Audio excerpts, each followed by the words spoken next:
We're in a beautiful little park that I helped to build as a part of a community in the early days of the 70s. We were planting veggies and native plants, so these beautiful she oaks that you can sit under and enjoy the beautiful sound as they whoosh through the wind.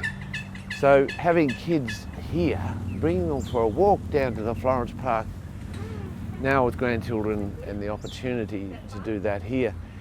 So it's nice to be here in Fremantle where it's been the base for my spirit as expressed in politics. I was elected as a local councillor in 1976, just 2 years after moving here. And that led me into a life in state, federal, and even international politics now at the IPCC and UN stuff.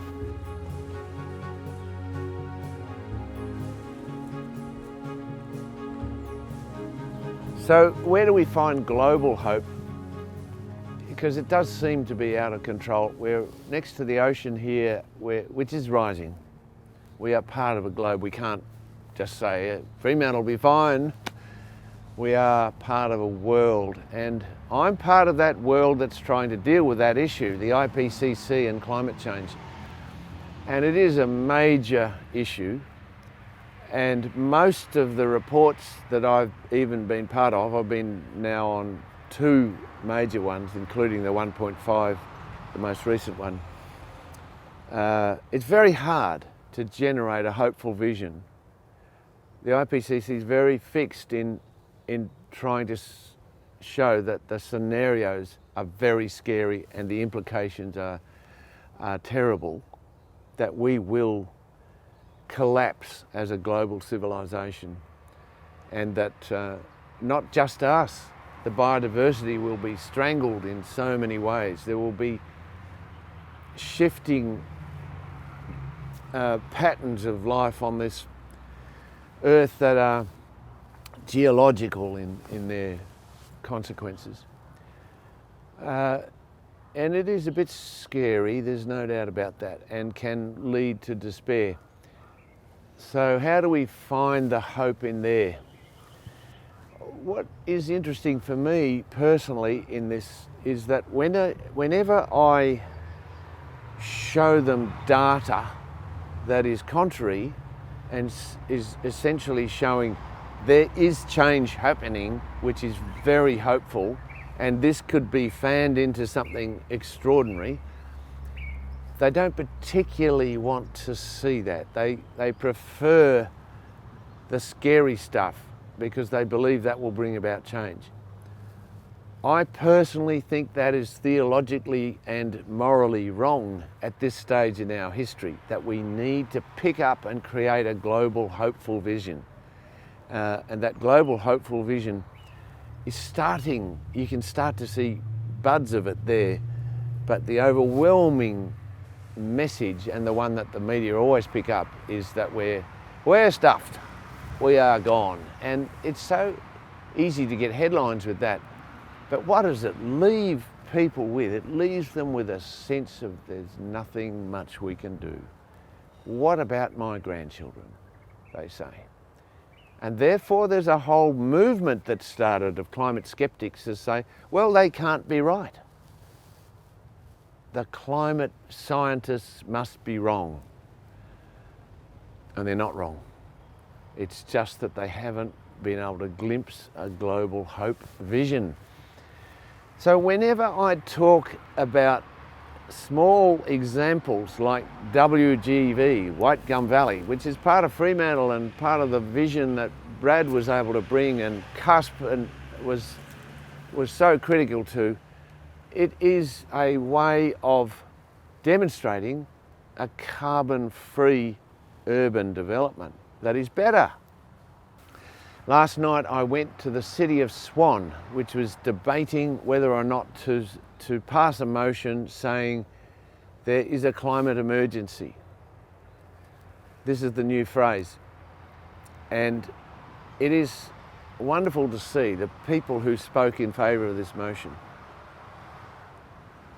People who are coming from lives that are not academic, but fully committed to showing something in their locality.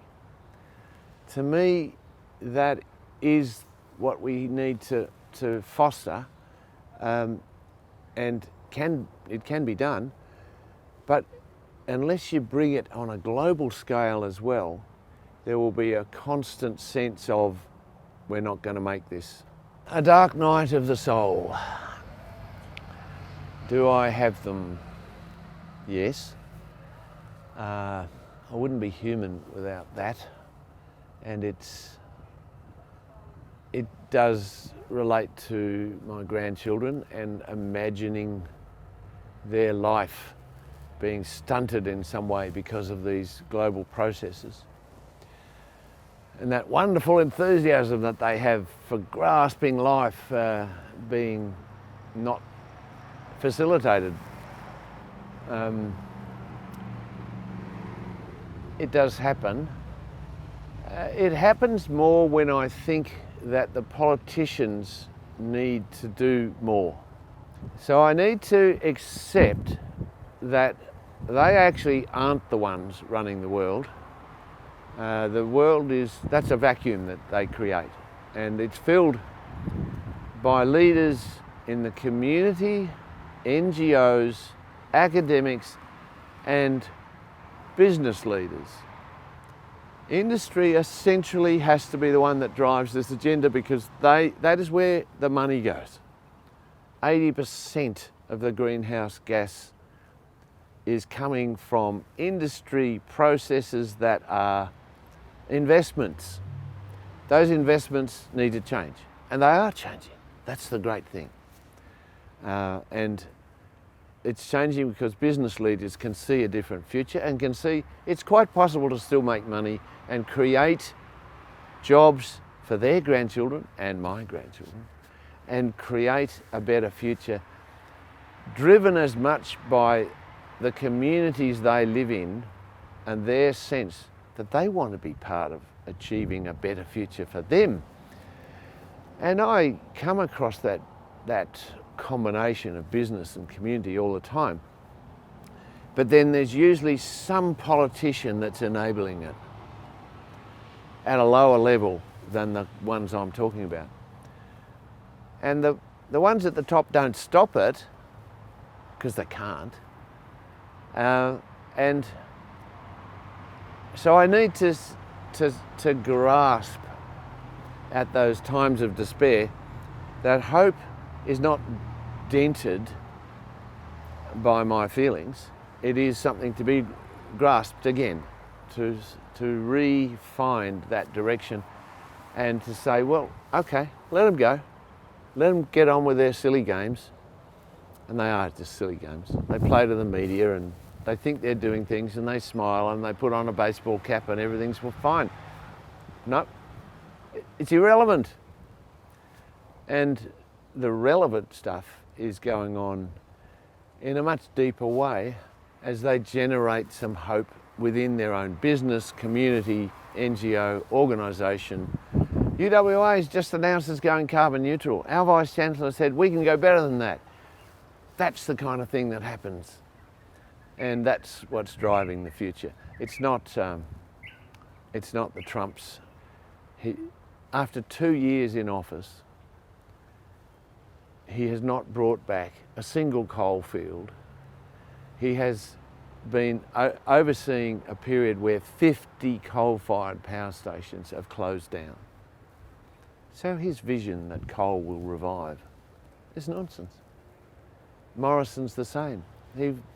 What's wrong with coal, he says in Parliament. Well, he's now talking about renewables because that's where the business is going, and he's revising. So eventually we win, but we have to keep going on it. We cannot relax and say, now the politicians can look after it.